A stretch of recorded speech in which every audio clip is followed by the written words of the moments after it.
Pada zaman Rasulullah, para sahabat juga membaca syair di masjid, seperti dalam hadis Sa'id Musayyib. Sehubungan dengan ini, sebagian orang mengatakan boleh melantunkan syair yang berisi puji-pujian nasihat. Pertama, sahabat ini hanya sekali-kali aja nggak kebiasaan. Itu pun juga Zaid bin Thabit ditegur oleh Umar. Lalu Zaid berkata, aku pernah bersyair di hadapan orang yang lebih baik dari kamu, hai Umar. Syair Rasulullah SAW, tapi ia tidak mengingkarinya.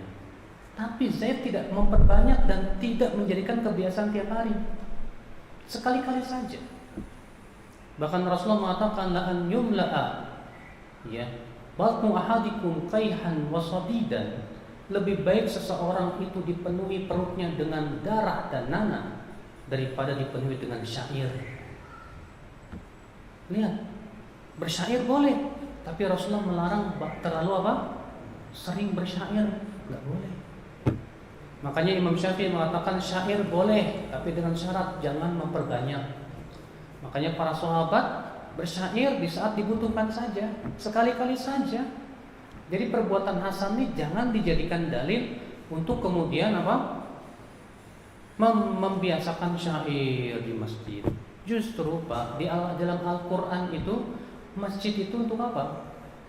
Untuk disebut padanya nama Allah Subhanahu wa Ta'ala. Ya. Ketika Rasulullah menegur seorang sahabat, seorang Arab Badui yang kencing di masjid, apa kata Rasulullah? Inna hadzal masjid la tasluh. Ya. Lidzalik, masjid ini bukan untuk itu. Wa innama huwa lidzikrillah was shalah, tapi ia untuk zikir kepada Allah dan salat. Maka dari itu Pak, berdalil dengan hadis yang seperti ini, yang sebagian sahabat melakukannya sekali-kali, kemudian dijadikan dalih untuk boleh terus-menerus, salah. Karena kita harus melihat perbuatan sahabatnya tersebut. Yang kedua, syair yang mereka dendangkan pun juga syairnya pertama bukan dengan lagu-lagu yang diindah-indahkan, sebatas hojaz, kata Ibnu Jauzi dalam kitab Talbis Iblis.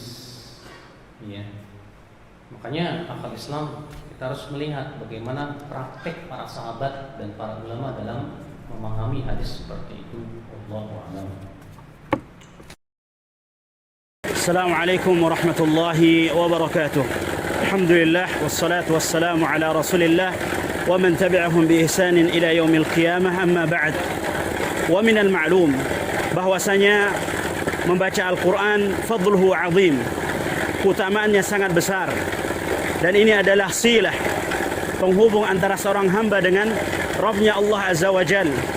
Oleh karenanya Allah Subhanahu wa ta'ala berfirman di dalam surat Fatir, innal ladzina yatluna kitaballah, sesungguhnya orang-orang yang membaca kitabullah Al-Quran, wa aqamus shalah, dan mendirikan salat, wa anfaqu mimma razaqnahum sirran wa alaniyah, dan mereka menginfakkan sebagian daripada apa yang kami karuniakan kepada mereka, baik secara terang-terangan maupun tersembunyi.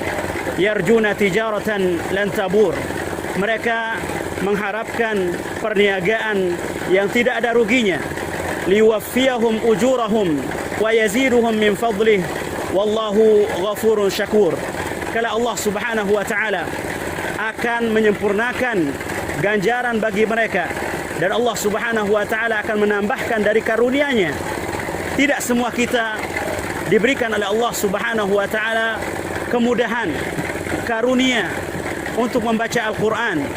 Ada orang-orang yang tidak bisa membaca Al-Quran, namun Allah Subhanahu wa ta'ala masih memberikan mereka kesempatan untuk menggapai pahala seperti orang-orang yang membaca Al-Quran, seperti orang-orang yang menghafal Al-Quran. Ingatlah sabda Rasulullah sallallahu alaihi wasallam, man da'a ila huda kana lahu minal ajri mithlu ujuri man tabi'ahu ila yaumil qiyamah.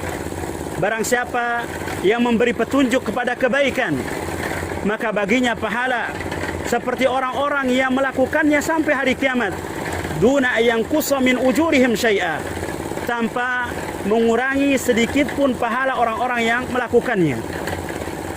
Maka alhamdulillah antum bisa lihat di belakang antum, di layar antum, tahap pertama TBK Backing 002 Abu Said Al-Khudri. Tahap pertama sudah sampai 60%. Yang ini semua dari andil antum yang berusaha mendapatkan kebaikan dari orang-orang yang membaca dan menghafal Al-Quran. Maka insya Allah ke depan di tahap yang kedua kita akan memulai tahap untuk pemasangan atap, yang insya Allah akan dikerjakan segera setelah tahap pertama ini selesai. Kami terus meminta dan memohon kepada Allah Subhanahu wa taala terlebih dahulu, kemudian andil-andil antum. Wallahu taala a'la wa alam, wa jazakumullahu khairan.